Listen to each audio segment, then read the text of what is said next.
আসসালামু আলাইকুম, আমি মোহাম্মদ রুবেল হাসান। আজকে যে বিষয়টা নিয়ে কথা বলবো সেটা হলো ব্যাটিং এর ফুটওয়ার্ক বিষয়ে। তো ফুটওয়ার্ক কিন্তু একটা ব্যাটসম্যানের জন্য খুবই গুরুত্বপূর্ণ বিষয়। ফুটওয়ার্ক দুই ধরনের, ফ্রন্ট ফুটওয়ার্ক এবং ব্যাক ফুটওয়ার্ক। প্রথমে আমি ফ্রন্ট ফুটওয়ার্কটা দেখাবো। প্রথমে স্ট্যান্স নিব।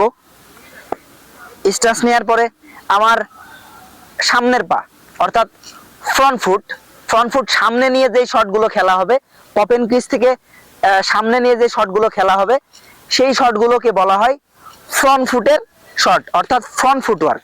এবং স্ট্যান্স পজিশনে দাঁড়ানোর পরে যেই শটগুলো আমরা পিছনের পায়ে অর্থাৎ ব্যাক ফুটে এসে খেলি, পপেন ক্রিজে দাঁড়ানোর পরে ব্যাক ফুটে এসে যেই শটগুলো খেলি, সেই শটগুলোকে বলা হয় ব্যাক ফুটওয়ার্ক শট। তো এখন আরেকটা বিষয় নিয়ে কথা বলবো, সেটা হলো ডাউন দ্য উইকেট অথবা স্টেপ আউট। তো ডাউন দ্য উইকেটটা কি? আমি স্ট্যান্স পজিশনে দাঁড়ানোর পরে যেই শটগুলো আমি উইকেট থেকে বের হয়ে যে সামনে গিয়ে খেলা হয়, সেই শটগুলোকে কিন্তু ডাউন দ্য উইকেট বলে। যেমন আমি দেখাই, স্ট্যান্স পজিশন নেওয়ার পরে আমি উইকেট থেকে বের হয়ে গিয়ে যে শটগুলো খেলি, সেই শটগুলোকে ডাউন দ্য উইকেট ফুটওয়ার্ক বলে।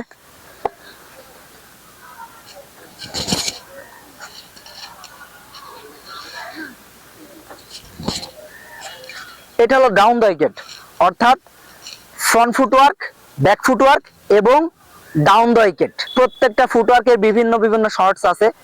এই শর্টসগুলো আমি পরবর্তীতে বিভিন্ন সময়ে দেখাবো। তো যারা আমার চ্যানেলে নতুন, আরো এরকম নতুন ভিডিও পাওয়ার জন্য অবশ্যই চ্যানেলটা সাবস্ক্রাইব করতে হবে। সাথে সাথে বেল বাটনটা প্রেস করে দিবেন, যাতে করে আমার ভিডিও আপনার কাছে সবার আগে পৌঁছে যায়। সবাই ভালো থাকবেন। আল্লাহ হাফেজ।